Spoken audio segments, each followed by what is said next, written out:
It is narrated, viewers of Madani Channel, that one day the great leader of the spiritual chain of the Silsila Aliyah Naqshbandiya, Sayyidina Mujaddid Al-Ifsani, Rahmatullahi Ta'ala, he saw a big clay bowl in the toilet. And upon seeing this, he became restless because the word Allah was engraved on that bowl. Straight away, he picked up the bowl and asked his servant to fetch a bowl of water, and he washed it thoroughly with his own blessed hands, and he purified that bowl. Then he, Rahmatullahi Ta'ala, wrapped it in a white cloth and he placed it on a high place with respect. And one day, he received an indication from Allah Azza wa Jal that the way you have showed reverence for my name, I will also dignify your name in this world and the hereafter.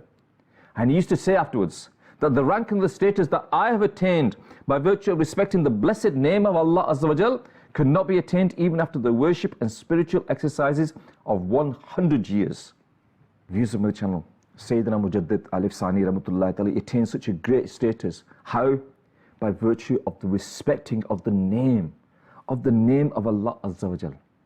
And he himself said, I attained this status which could not be attained by the worship and spiritual exercises of 100 years. We should also respect everything in writing. You know, when things have every type of writing in general, and in particular the name of the blessed name of Allah, the name of any blessed personality, anything, and if we find them lying on the floor or any suitable place, we should pick them up, clean them, and we should keep them in a higher place with respect. And that is the name of Allah on a piece of paper. And if possible, we should fix a place in our homes, viewers of Madani Channel. What happens nowadays in our homes when things get worn out, where any writing gets worn out, then what happens is we just dispose of it in the bin.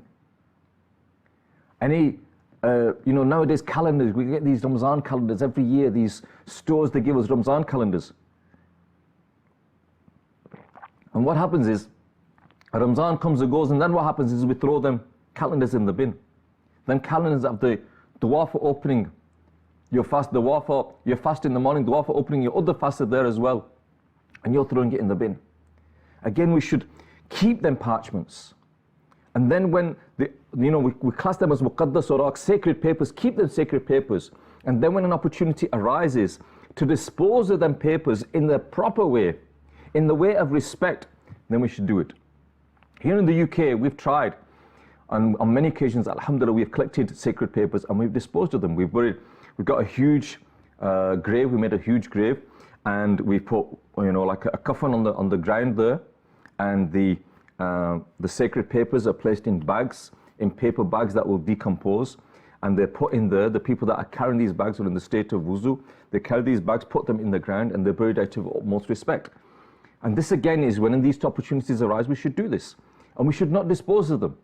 So we should keep a place in our houses, viewers of the channel, where we can show respect and reverence to these things, and rather than just disposing them, throwing them in the bin. And again, people have this mindset that, oh, you can burn them. No, you can't burn them. Don't think to yourself that you can burn these sacred papers. You must keep them safe and then dispose of them in the correct manner. Sayyidina Ali Murtada radiyallahu ta'ala has narrated that the Prophet of Allah sallallahu ta'ala said that whoever picks up such a piece of paper from the ground on which any name from the names of Allah Azza wa Jal is written, Allah will raise the name of that person to the greatest place of souls. Allahu Akbar.